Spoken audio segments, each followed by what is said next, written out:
Hola, buenas tardes a todos. Mi nombre es Marina Gómez. Tengo 13 años de experiencia en la industria de dispositivos médicos y he trabajado en compañías como 3M, BAR y actualmente trabajo en Becton Dickinson. Durante mi carrera he tenido la oportunidad de tener proyectos de desarrollo de productos locales, es decir, productos que cubran las especificaciones de los gobiernos. Otra experiencia que he tenido interesante es actualmente estoy a cargo de una terapia de manejo de la temperatura para pacientes con COVID-19. Sin duda estamos viviendo hoy un momento muy importante con esta crisis del COVID, porque es una pandemia. Entonces, no, para magnificar un poco el ejemplo o darlo a entender de una forma más clara, esto quiere decir que todo el mundo en este momento está enfermo, lo que empieza a generar nuevos retos. Primero, el abasto. Es decir, hoy toda la gente está demandando los mismos insumos al mismo tiempo. Por el otro lado, que esta es la parte como más fuerte, la capacidad de suministro está totalmente limitada.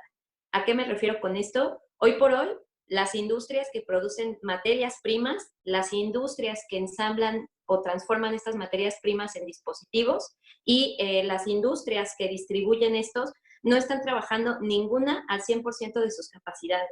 ¿Por qué? Porque todos tenemos esta restricción de sana distancia, estas restricciones de no atiborrar los lugares con gente. Entonces, muchas de las plantas en muchas empresas no están trabajando al 100% de la capacidad, es decir, se están teniendo menos personal en las cuadrillas, ya sea por estas medidas de seguridad o porque el personal también está enfermo.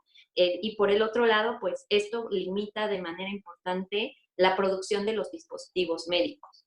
Entonces, bueno, esta es la primera situación. La segunda es, todos los países, como ustedes lo ven en las noticias, están demandando hoy por hoy cantidades importantes para atender a poblaciones enormes, masivas, y evidentemente pues hay un tema en cuanto a las decisiones que se toman, ¿no? La gran pregunta hoy es, ¿a quién le doy el material?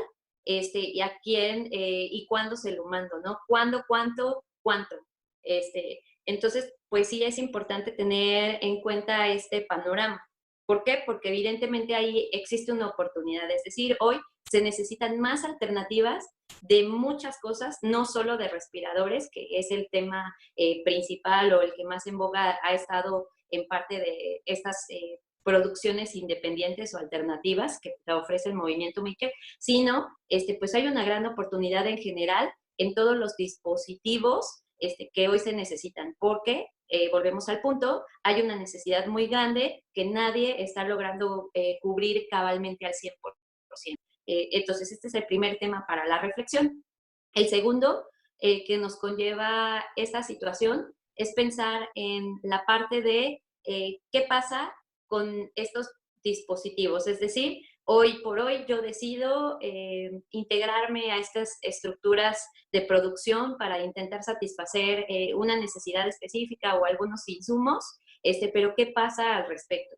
Bueno, en este momento existe cierta holgura en cuanto a lo que son el tema de las aprobaciones o la aceptación de estos insumos por el tema de la crisis. Es decir, el día de hoy no hay nada y de no tener algo a no tener nada, pues prefiero tener algo.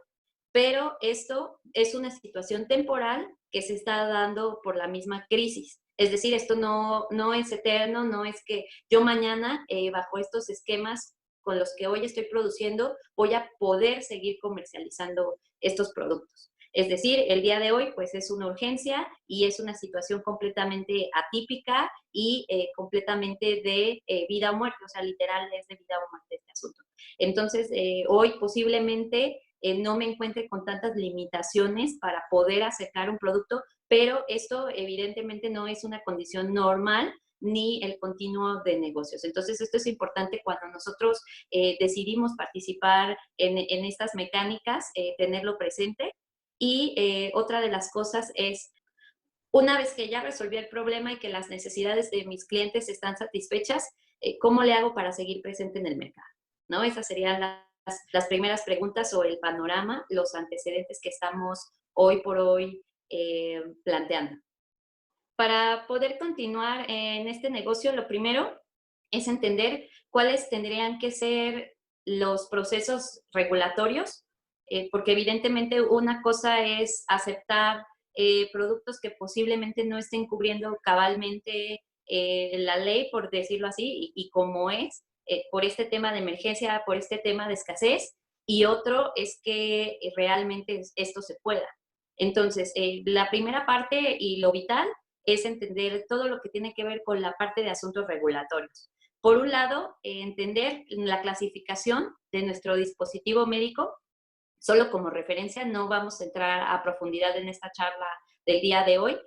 COFEPRIS tiene una clasificación para los dispositivos médicos que va desde lo que son los más invasivos hasta los menos invasivos, y esto es lo que va a delimitar el riesgo, entendiendo que entre más invasivo sea un dispositivo, es decir, entre más riesgos pueda generarle a un paciente porque esté dentro del cuerpo humano, pues más candados va a tener o más restricciones regulatorias va a tener que un dispositivo, a lo mejor como un cubrebocas, que va externo y que evidentemente pues va a necesitar quizá menos documentación de soporte para poder garantizar la seguridad de estos materiales.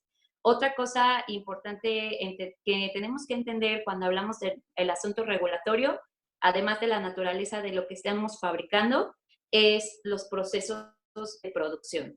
Es decir, nosotros tendremos que empezar a pensar en no quedarnos con esta producción en casa, sino en cumplir una serie de normativas que van desde instalar un sitio dedicado exclusivamente a eso y que cubre ciertos estándares.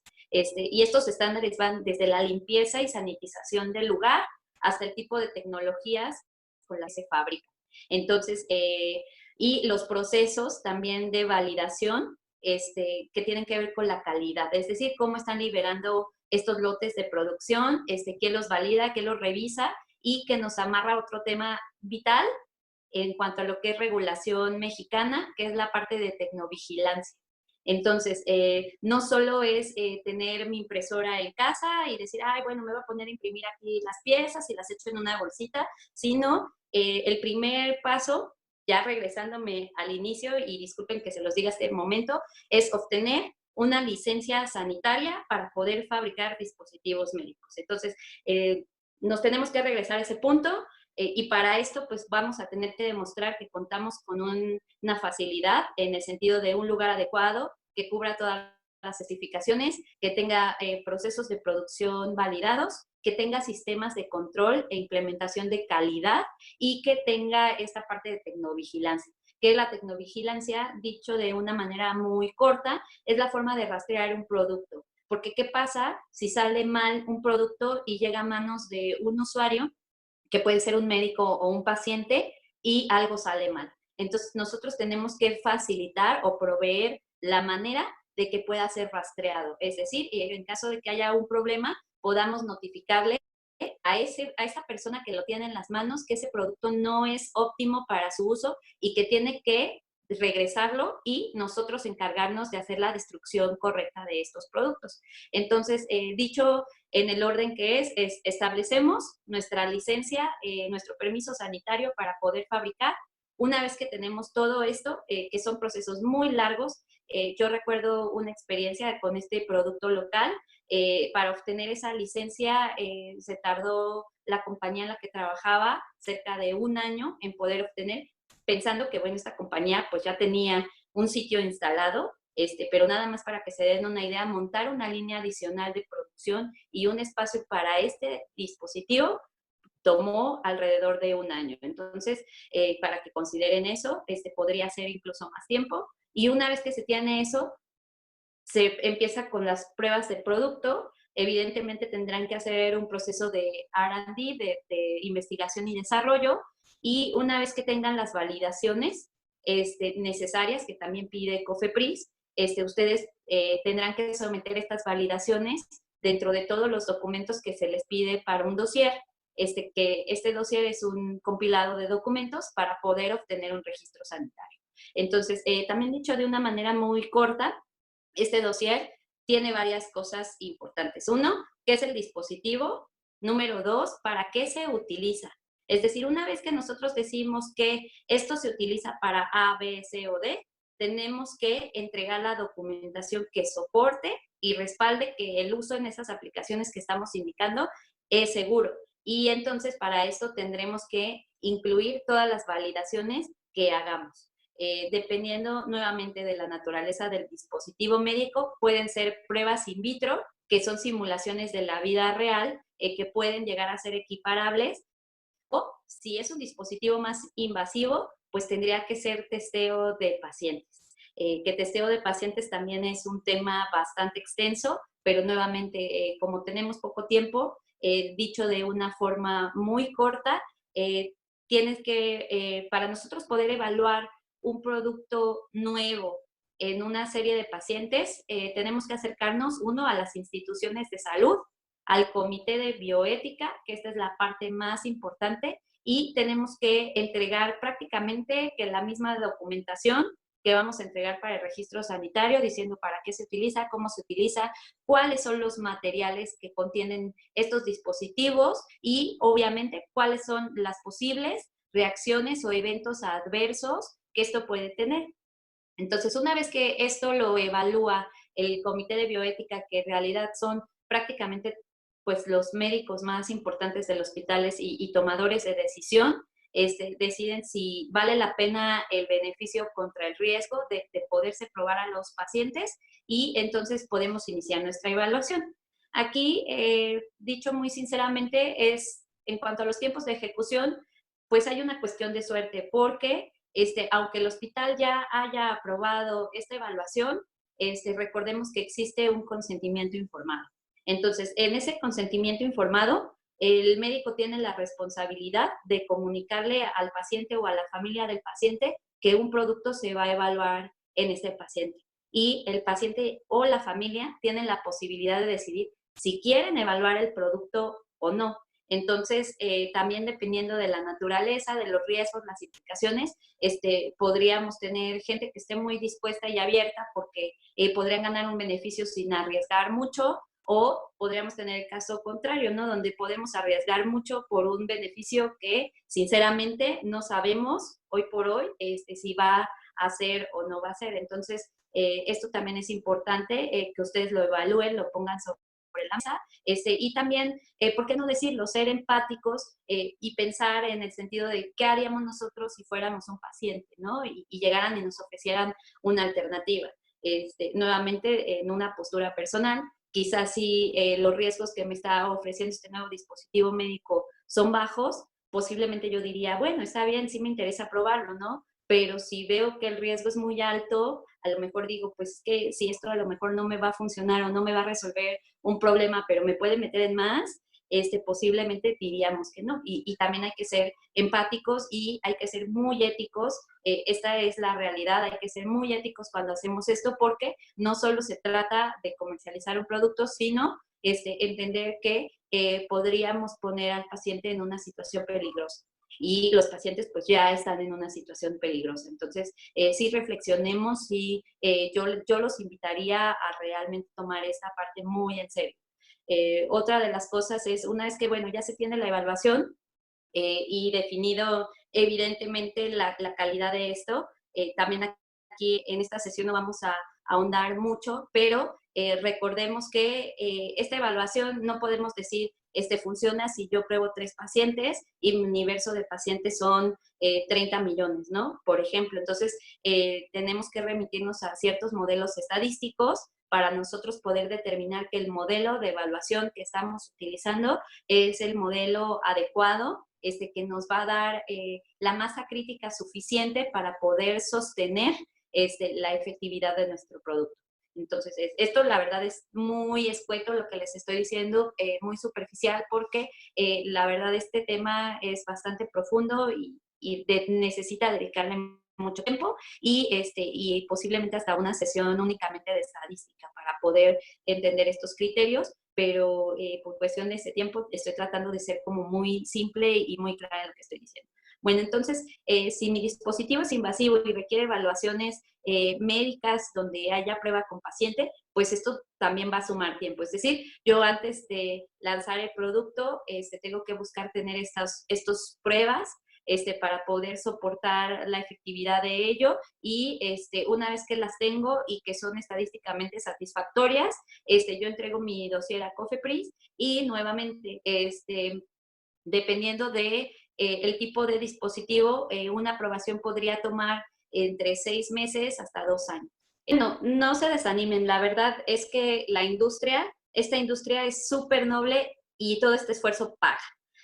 Para que ustedes se den una idea, la industria de dispositivos médicos anualmente en México tan solo vale 15.2 billones de dólares al año y genera más de 130,000 empleos. Y la satisfacción más grande que no debemos olvidar es el impacto que genera en la vida de todos los pacientes. Y todos los pacientes me refiero a familiares, a la gente que queremos e incluso a uno mismo en el futuro, que podemos llegar a ser pacientes. Entonces, es una industria noble que paga bien y que genera grandes recompensas también a nivel personal, el hecho de poder acercar y facilitar tecnologías que hacen día a día mejor la vida de muchas personas de alguna forma, que generan menos complicaciones, que reducen riesgos, que incluso pueden llegar a cambiar dramáticamente el curso de vidas. Entonces, la verdad, yo les diría, ¿vale la pena hacer el esfuerzo? Claro que lo vale. Y para finalizar, pues me gustaría compartirles un ejemplo de mi experiencia personal. Yo tuve la oportunidad de estar a cargo de un producto que se llama Tegaderm, que es un apósito transparente. Un apósito transparente, para explicarlo de manera breve, es un adhesivo transparente, evidentemente, que se coloca para fijar o sujetar todo lo que son los catéteres de acceso intravascular, es decir, el catéter que nos ponen aquí, el catéter que nos pueden llegar a poner de manera central o cualquier otro tipo de catéter. Esta historia comienza con una persona que se llama Steve Heineke, que tuve personalmente la oportunidad de conocerlo. Y esta persona trabaja para 3M. Como ustedes saben, 3M es una compañía que se dedica a muchas industrias y principalmente a la fabricación de adhesivos. Cuando se desarrolló este adhesivo que tiene Tegaderm, no se sabía bien a bien dónde usarlo y lo que hizo Steve Heineke con su invento fue empezar a probarlo en diferentes ámbitos y se dio cuenta que funciona bien en la piel de los pacientes. Y gracias a la colaboración con las enfermeras y con algunos médicos se dieron cuenta que podía utilizarse para fijar estas líneas, ¿no? De una manera segura, prolongada y sobre todo por el tema de esta transparencia que permitiera estar monitoreando todo el tiempo o tener la visibilidad de estos accesos. Algo importante o la gran lección que tiene esta historia es que el producto empezó siendo la cosa más simple, es decir, empezó siendo un pequeño cuadrado de adhesivo y de ahí fue evolucionando. Evolucionó, ¿por qué? Porque al final el hecho de producir estos cuadritos, pues y eso también lo tenemos que considerar cuando desarrollamos un producto de cualquier ámbito.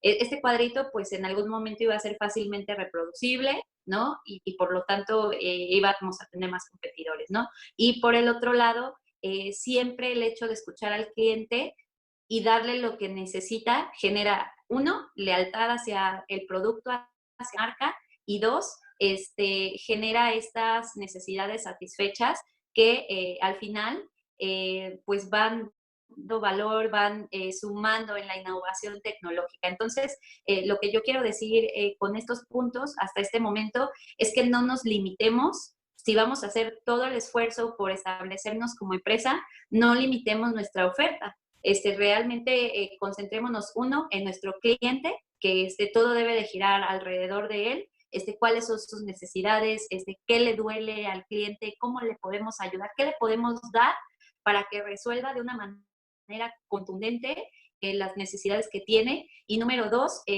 cómo vamos avanzando en este sentido de diferenciación, ¿no? Es decir, ofrecerlos todos los satisfactores para realmente posicionarnos como líderes en lo que decidamos incursionar y ofrecerles estas escalamientos o estas diferenciaciones completamente tangibles a los clientes. Entonces, bueno, el apósito empezó como un cuadrado completamente sencillo y luego, después de escuchar a estos clientes que lo empezaron a usar y entendiendo las necesidades, empezó a evolucionar con una serie de suajes, que los suajes facilitaban o mejoraban esta fijación.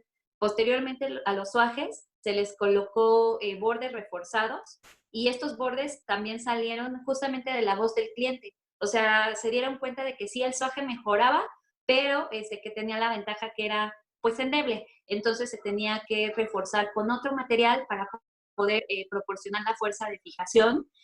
Posteriormente a esto se le fueron agregando algunos otros aditamentos, como un pequeño cuadrado, una almohadilla que tiene un componente antibacterial para evitar también que pudiera ocurrir una infección por el mismo acceso, y esto le dio un valor añadido impresionante. Es decir, esto fue así como una brecha. Es decir, si ya con el suaje y el refuerzo era un producto excelente, eso lo llevó a ser el mejor de toda la categoría. Y actualmente existe ya esta tecnología de la almohadilla antimicrobiana, suaje, refuerzo, y ahora viene con un pequeño dispositivo que ayuda a fijar lo que es el dispositivo en sí. Entonces se coloca el dispositivo, luego se coloca el catéter y luego se cierra con este apósito. Entonces eso cada vez le va dando un grado mayor de innovación, pero todo esto salió definitivamente de no dejar de escuchar a nuestros clientes constantemente, y no es algo que se haya dado de la noche a la mañana. Es decir, este es un producto que va para sus 40 años en el mercado. Entonces, imagínense lo que es recorrer 40 años de innovación, ofreciendo en cada generación una solución mejor, que de verdad ustedes a lo mejor no conocen tanto hoy por hoy a sus usuarios, pero ustedes van con una enfermera y muchas veces el apósito se refieren por la marca. Es decir, no dicen necesito un apósito, sino dame un Tegaderm. Y es como se logra. Es decir, cómo te ganas la lealtad del cliente, pues satisfaciendo las necesidades de manera excepcional, de manera que nadie más pueda, más que uno. Y pues evidentemente esto también en un sentido estratégico, para decírselos como un poco más claro, están a hacer valer la inversión. Es decir, si ya tengo mi licencia, si ya tengo mis registros, y si ya tengo toda esta infraestructura, pues definitivamente el siguiente paso será invertir en investigación y desarrollo que me permita diferenciarme en la categoría, que me permita alcanzar liderazgo, que me permita alcanzar participación en este mercado tan valioso de 15.2 billones de dólares, y donde yo puedo mejorar muchas vidas. Tegaderm en el mundo ha hecho la diferencia en los pacientes. Yo les podría decir que por muy fácil, en más de 100 millones de pacientes desde el primer día que se lanzó al mercado. Entonces, no solo imagínense la rentabilidad que eso puede tener, sino también el impacto positivo que dejamos en la vida de otra persona gracias a estos esfuerzos y a esta inversión tecnológica, de innovación y de constante desarrollo. Gracias.